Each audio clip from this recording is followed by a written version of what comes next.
kasihku sekalian yang saya muliakan, namanya Asma binti Abu Bakar. Itu orang umurnya panjang. Perempuan satu ini umurnya di atas 100 waktu meninggal. Itu waktu meninggal dunia, teman-teman saya sekalian. Selain kulitnya yang keriput, nggak ada anggota tubuhnya yang berkurang. Ajaibnya Sayyidah Asma itu sampai dengan usia di atas 100 nggak pikun, inget, semua orang inget setiap kejadian. Dan bahkan beliau sampai di usia 100 tahun. Ini saya cuma mau cerita aja ya. Jangan terus kamu liatin diri kamu ya, atau liatin diri saya. Teman-teman sekalian saya muliakan, sampai dengan usia di atas 100 tahun tidak ada satu giginya yang tanggal. 100 tahun loh ini. Jadi lagu yang burung kakak tua hinggap di jendela, nenek sudah tua, giginya tinggal 2, tidak berlaku buat Sayyidah Asma. Usianya 100 tahun lebih waktu meninggal dunia, tidak ada satu gigi pun yang tanggal. Kenapa? Ya kenapa lagi menurutmu? Karena ia telah mempergunakan hidupnya atau bahkan sepenggal dari kehidupannya untuk berkhidmah kepada Nabi besar Muhammad. Sayyidah Asma tuh tiap cerita, tiap nangis.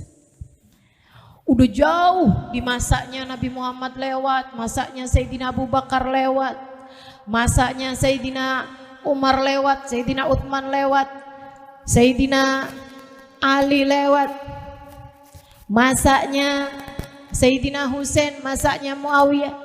Beliau meninggal dunia di masanya Khalifah Marwan bin Malik. Itu masa yang sangat jauh sekali. Teman-temannya udah pada meninggal.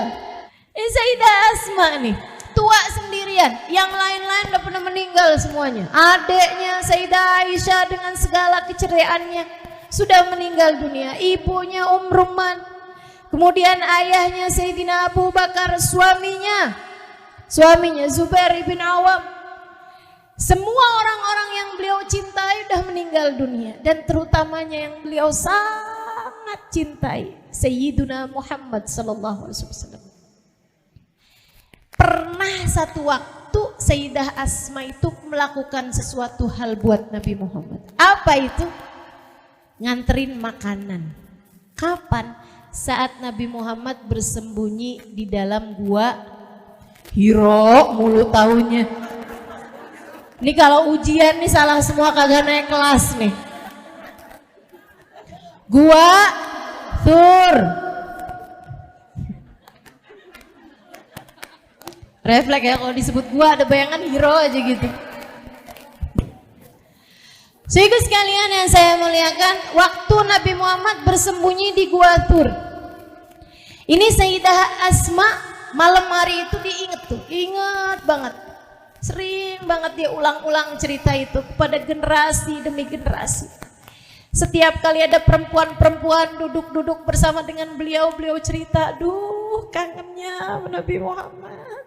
Saya ingat banget hari itu, kata Sayyidah Asma. Wah, saya nggak bisa bayangin kayak apa kangennya Sayyidah Asma setiap kali ceritain Nabi Muhammad. Kita nggak pernah ketemu aja ini loh Bu. Kita nggak pernah ketemu aja kangen kayak begini sama Nabi. Gimana Sayyidah Asma ya? Gimana orang-orang lain tuh yang pernah emang ketemu gitu sama Nabi Muhammad sallallahu alaihi wasallam.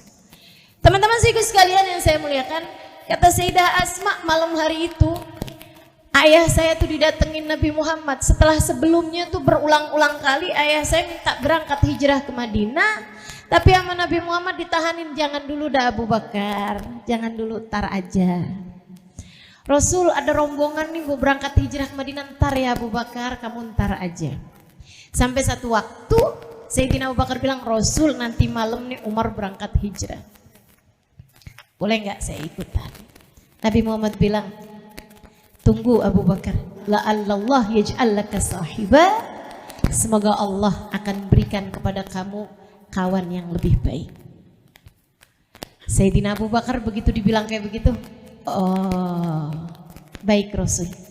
Disimpenin 2 ekor unta, minta dirawatin sama tukang rawat unta, kasih makan yang bagus biar sehat untanya gitu. Dia siap-siap semuanya, nungguin harinya. Sampai hari itu datang. Datang Nabi Muhammad ke rumah Sayyidina Abu Bakar. Terus bilang, wahai Abu Bakar, Allah izinkan saya pada malam hari ini berangkat hijrah ke Yathrib, Madinah maksudnya. Sayyidina Abu Bakar pandangin wajah Nabi, kemudian bertanya, wasuhbah ya Rasulullah, apakah saya mendampingimu wahai Rasul? Nabi Muhammad bilang, wasuhbah ya Abu Bakar, engkau mendampingiku wahai Abu Bakar. Sayyidina Abu Bakar senyum lebar, air matanya nggak ketahan, nangis Sayyidina Abu Bakar. Sayyidah Aisyah meriwayatkan, saya nggak pernah ngelihat orang bahagia sampai air matanya berketerusan nggak berhenti nangis, kecuali pada malam hari itu saya lihat ayah saya senengnya di bahagianya itu air matanya nggak berhenti nangis karena mensyukuri menemani Nabi Muhammad yang padahal waktu itu saatnya adalah menemani Nabi sama dengan nyawa taruhannya, teman-teman. Habis Sayyidina Abu Bakar udah seneng nangis gitu, Sayyidina Abu Bakar kumpulin keluarganya meeting, rapat dadakan. Nanti nih saya akan sembunyi di gua. Nih, saya nggak tahu nih posisinya yang enak sembunyinya di mana. Nanti kamu Abdullah ikutin saya. Ya kamu tahu saya sembunyi di mana, gitu kan? Kondisinya gimana? Kamu balik. Nanti Abdullah, kamu tiap hari kamu pergi ke tempat tersebut, kamu bawa binatang-binatang kita, kambing apa segala macam, buat ngilangin jejak. Sebelum itu nanti agak sore-sorean gitu, atau jam berapa enaknya nih kira-kira nih? Asma kamu nak, ya kamu ya bawa makanan buat kita ya nak ya. Nanti tuh bekasnya Asma jalan nih disamarin sama bekas kambing-kambingnya Abdullah. Lebek ayah. Semuanya wa atona. Teman-teman sekalian udah atur semuanya, berangkatlah Nabi Muhammad mengendap-endap jalan pelan-pelan sampai ke Gua Tur. Abdullah begitu lihat dari kejauhan, sembunyi di sana, pulang gitu. Seperti mana yang kita tahu ya, Sayyidina Abu Bakar mau masuk ke gua itu aja, bilang tunggu dulu Rasul, saya periksa dulu. Lihat-lihat ternyata ada lubang-lubang, diganjel sama Sayyidina Abu Bakar. Tuh, diganjel, disumbat pakai rida beliau ambil ridanya nih, surban beliau, potong-potong sama beliau, habis itu dibuat ganjelin sampai semuanya udah ketutup. Beliau kemudian duduk mempersilahkan Nabi Muhammad masuk, kelihatan masih ada satu lubang, aduh nanggung nih, udah nggak ada lagi nih kainnya tadi, dipakailah kakinya untuk menyumbat lubang tersebut. Beliau kemudian bilang, ya Rasulullah ta'ala, Rasulullah udah siap, tafadhalu ya Rasulullah. Rasulullah masuk, capek banget kan, capek. Gua Tur itu tinggi, teman-teman, tinggi. Dari bawah ke atasnya 2 jam. Gimana dari rumahnya Sayyidina Abu Bakar? Habis itu Nabi Muhammad, Sayyidina Abu Bakar bilang, Rasul kalau kau capek tiduran aja di pangkuanku sini. Nabi Muhammad nurut, tiduran di pangkuannya. Itu teman-teman, begitu dah Nabi Muhammad lagi tiduran di pangkuan situ, beneran tuh ulernya keluar. Sebenarnya kata para ulama, ularnya itu tuh nggak mau ganggu Nabi, dia malah gini, wangi bener, ini mah wanginya Nabi. Alhamdulillah Nabi jadi tamu di gua saya. Pengen ketemu tuh ular sama Nabi Muhammad. Tahu-tahu nyodok kaki ngeganjel. Pintu Anda tertutup. Kesel banget, digigit tuh. Subhanallah, ular menggigit karena cinta. Sayyidina Abu Bakar digigit ular, ditahanin sakitnya karena cinta. Adakah di antara kita yang ketika digigit binatang berbisa sempat mikir, teriak apa enggak enaknya ya? Gak ada. Teriak itu perkara spontan. Tapi dari gedenya cinta Sayyidina Abu Bakar sampai yang spontan gak jadi spontan. Yang spontan pun mampu beliau tahan. Kenapa? Engkau menahan sakitmu wahai Sayyidina Abu Bakar sampai engkau tidak berteriak, atau bahkan sampai engkau tidak menjadikan kakimu itu kamu gerakkan biar nggak digigit sama si ular. Sayyidina Abu Bakar, aku takut jika aku menggerakkan kakiku atau aku berteriak, Nabi Muhammad terbangun dari tidur.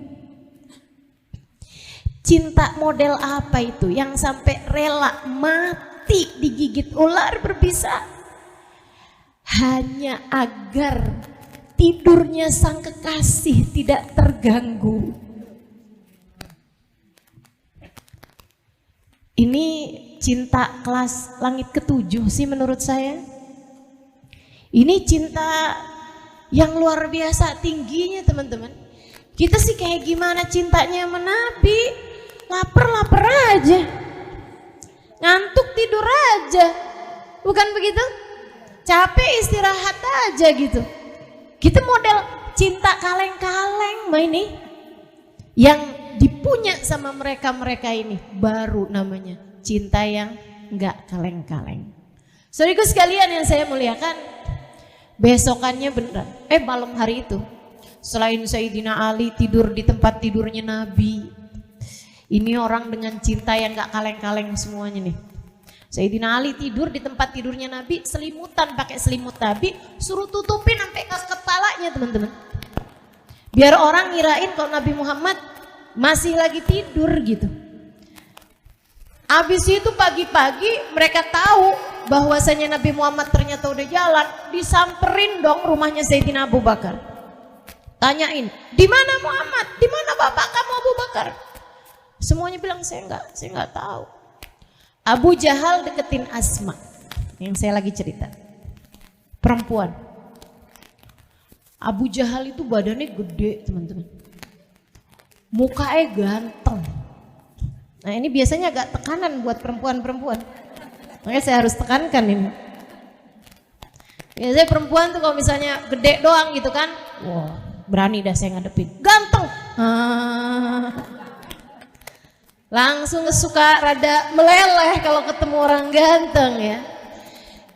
Jadi si Abu Jahal ini badannya gede, orang kaya, orang sangat terpandang masa tersebut, dan mukanya tuh cakep. Abu Jahal juga gitu.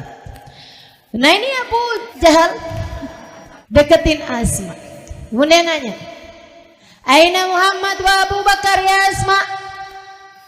Di mana Muhammad dan Abu Bakar wahai Asma? Itu teman-teman sekalian, Sayyidah Asma kagak ada takut-takutnya. Gak ada yang kemudian bilang gak ada, gemeteran, deg-degan gitu, nafas jadi pendek, gak pakai. Analah adri, kata Asma, saya nggak tahu. Emang nggak tahu, bisa di jalan, bisa di gua, bisa di rumahnya orang. Ya kan, rencana kan bisa berubah aja. Jadi Sayyidah Asma bilang, analah adri. Aina abuka wa Muhammad? Di mana bapak kamu sama Muhammad? Analah adri. Aina abuka wa Muhammad? Analah adri. Digampar sampai antingnya jatuh berderayan ke bawah. Gini. Pakai efek dong. Aduh, saya padahal mau serius cerita.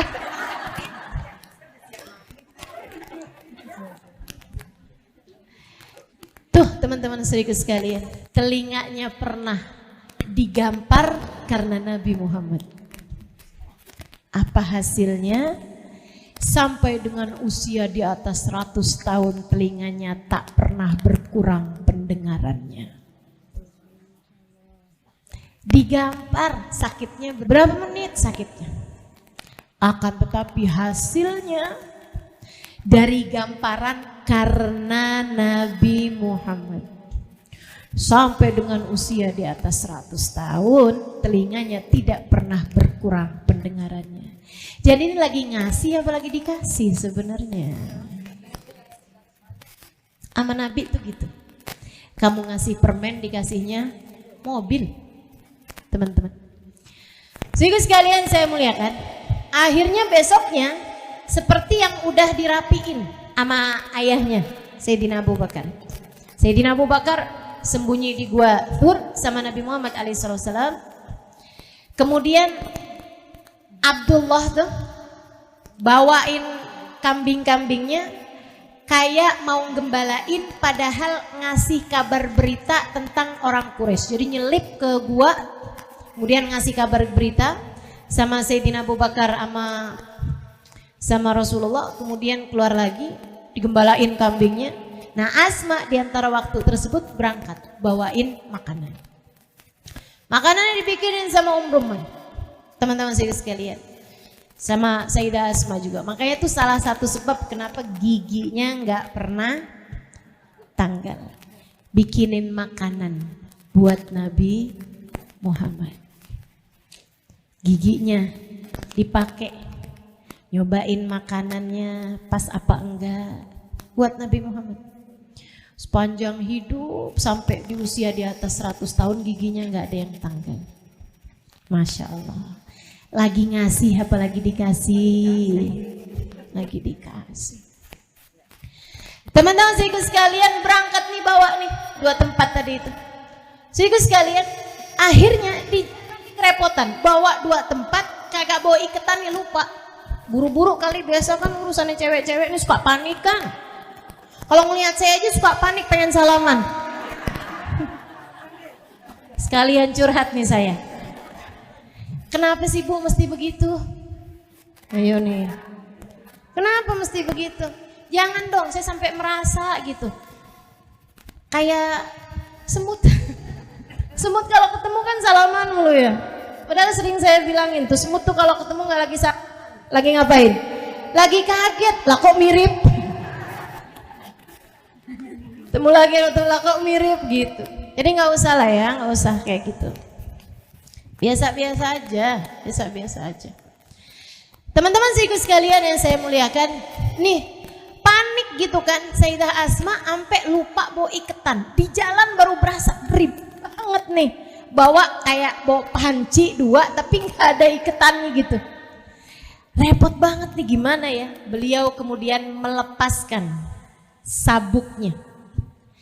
Melepaskan sabuknya dari kain sabuknya. Kemudian dicari barang tajam, kainnya itu kemudian sobek, dirobek jadi 2 bagian, satu diikat ke yang satu diikat ke yang satu. Sekarang gampang bawa. Jadi Sayyidah Asma melepaskan sabuknya, dia robek jadi 2 sabuknya, kemudian dipakai 2 sabuknya itu buat ngikat makanan untuk dibawanya kepada Nabi Muhammad. Gak pakai mikir, tapi sabuk saya mahal nih. Ini tapi sabuk saya ini ada kenangannya nih. Tapi sabuk saya ini dikasih sama si ini nih. Gak pakai.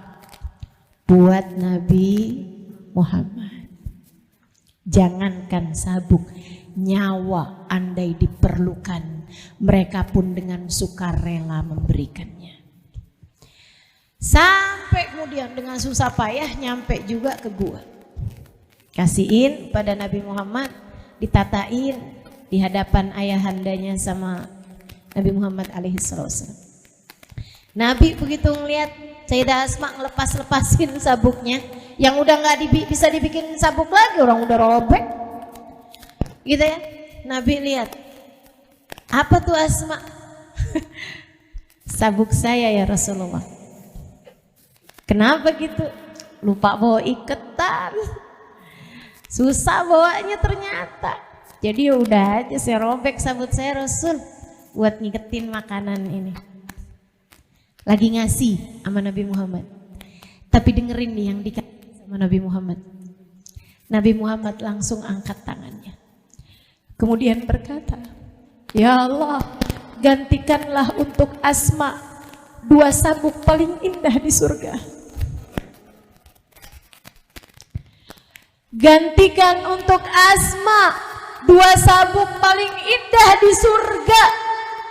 Teman-teman saudaraku sekalian, ini sih kayaknya bukan ngasih permen dibalas mobil lagi ini. Ini sih ngasih permen dibalas pulau.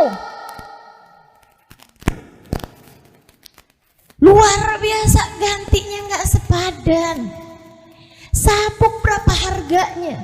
Digantikan sama Allah Subhanahu wa taala 2 sabuk paling indah buat Asma di surga nanti, teman-teman.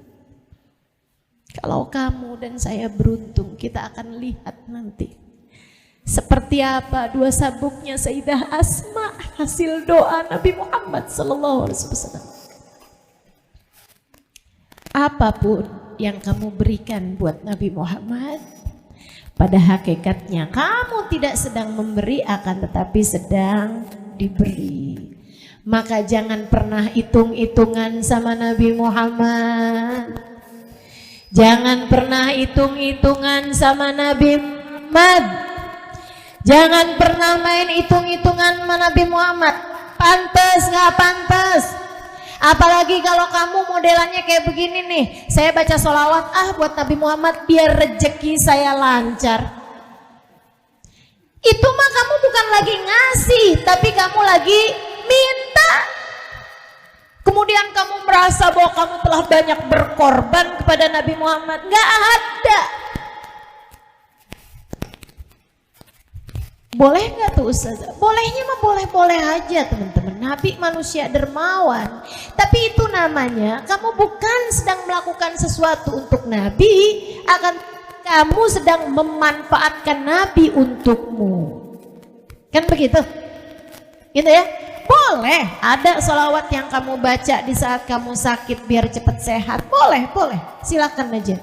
Tapi apakah kalau udah sembuh kamu berhenti bersolawat? Ya kan enggak gitu. Ada sholawat yang kamu minta, ya Allah semoga dengan keberkahan sholawat ini Allah kasih kesembuhan pada saya. Itu iya. Akan tetapi bukankah sebaiknya ada banyak, ada lebih banyak sholawat-sholawat yang kamu baca. Kamu ngarep apa? Enggak ngarep apa-apa, saya cuma cinta aja. Kenapa kamu selalu sebut-sebut namanya? Karena tak ada yang lebih indah untuk disebut namanya lebih daripada Nabi Muhammad. Kenapa sih seneng banget hadir-hadir maulid? Ya ampun. Karena nikmatnya hadir di majelis maulid, nikmatnya menyebut-nyebut namanya, nikmatnya mendengar cerita tentangnya adalah kenikmatan yang saya rasa tersisa dari dunia ini. Surga nikmatnya kalau ada di atas muka bumi ini, nikmatnya ada pada majelis-majelisnya Nabi besar Muhammad. Betul gak? Betul gak? Maka teman-teman saya sekalian, yuk jangan pernah hitung-hitungan sama Nabi Muhammad. Bikin majelis maulid kayak begini nih, aduh gimana ya, berapa biayanya? Ada gak usah. Gak usah. Jangan pakai main hitung-hitungan sama Nabi Muhammad. Jangan. Waduh jadwal saya nih segini banyaknya nih, ini maulid semuanya nih, ya ampun capek saya, kapan istirahatnya? Alimah gak usah hitung-hitungan sama Nabi Muhammad. Gak apa-apa. Capek-capek dikit gak apa-apa. Lelah-lelah dikit gak apa-apa. Sakit-sakit dikit ya gak apa-apa. Bukankah yang kita harapkan dari Nabi Muhammad? Dan yang akan diberi oleh Nabi Muhammad jauh lebih banyak daripada itu. Teman-teman saya sekalian yang saya muliakan, yuk deketi Nabi Muhammad. Kedekatan padanya tak akan membuatmu kecewa. Yuk lakukan sesuatu buat Nabi Muhammad. Ustazah lakuin sesuatu buat Nabi Muhammad gitu doang tuh. Hadir maulid, baca sholawat. Bukan. Semua yang kamu lakukan mengikuti sunnahnya Nabi Muhammad, kamu lakukan buat Nabi Muhammad, sama aja kayak yang tadi saya sampaikan. Bahkan sekedar kamu ajarin anakmu biar punya rasa kepada Nabi Muhammad, itu bagian dari kamu memberikan anakmu kepada Nabi Muhammad. Teman-teman, kamu lihat ada umat Nabi Muhammad yang sedang kesulitan. Kemudian kamu berpikir, ya Allah, nih kalau Nabi Muhammad masih ada, pasti Nabi Muhammad akan berupaya membantu orang tersebut. Maka kamu pun yang kamu punya dari harta kamu sedekahkan. Ada pondok-pondok pesantren yang kekurangan misalnya, ya, kamu pun kemudian punya sedikit harta, kamu tuangkan kepada mereka untuk mendidik orang-orang, untuk menjadi tambahan tambahan biaya pendidikan buat mereka, menjadikan mereka semakin dekat sama Nabi Muhammad. Kamu telah berbuat sesuatu buat Nabi Muhammad. Apapun aja yang kamu lakukan dari kebaikan-kebaikan, niatin itu untuk Nabi Muhammad. Bahkan kalau saya ingat-ingat sih ya, kamu misalnya lagi dimarahin suami, diomelin suami, kamu bisa banget mau jawabin gitu. Dia sebut nama salah satu yang ada di kebun binatang, kamu bisa aja jawabin. Emang kamu aja yang tahu nama-nama binatang? Saya juga bisa, teman-teman saya sekalian. Akan tetapi kamu ingat hadisnya Nabi Muhammad.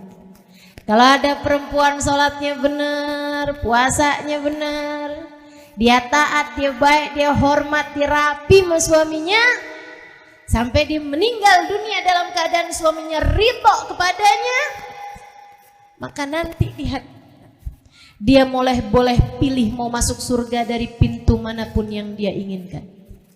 Setiap kali dia mau jawabin ucapan suaminya, diingat-ingat, ya ampun, surga nih sama Nabi Muhammad. Saya nggak mau batalin dah. Saya nggak mau batalin. Saya nggak mau batalin tiket surga yang dikasih sama Nabi Muhammad buat saya sebagai seorang istri. Maka dia sabar, dia senyum aja, suaminya bilang begitu. Dia senyum aja. Suaminya nanya, kamu kok senyum-senyum gitu?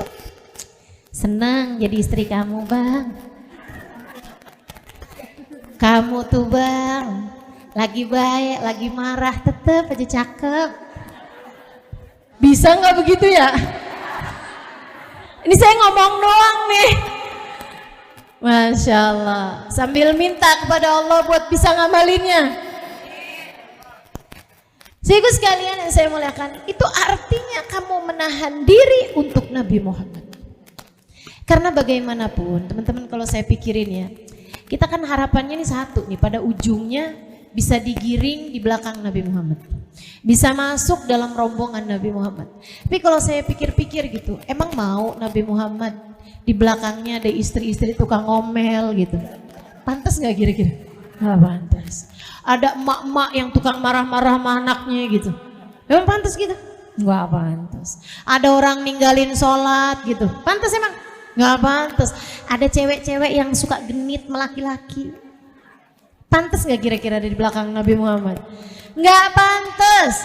Maka setiap kali ajakan untuk berbuat dosa, setiap kali ada ajakan untuk berbuat kesalahan, setiap kali ada apapun aja keinginan untuk membuatmu berbuat kesalahan dan dosa-dosa, ingetin, ya Allah, ini takut nih kalau sampai kemudian kita jadi gak bisa barengan sama Nabi Muhammad gara-gara hal ini.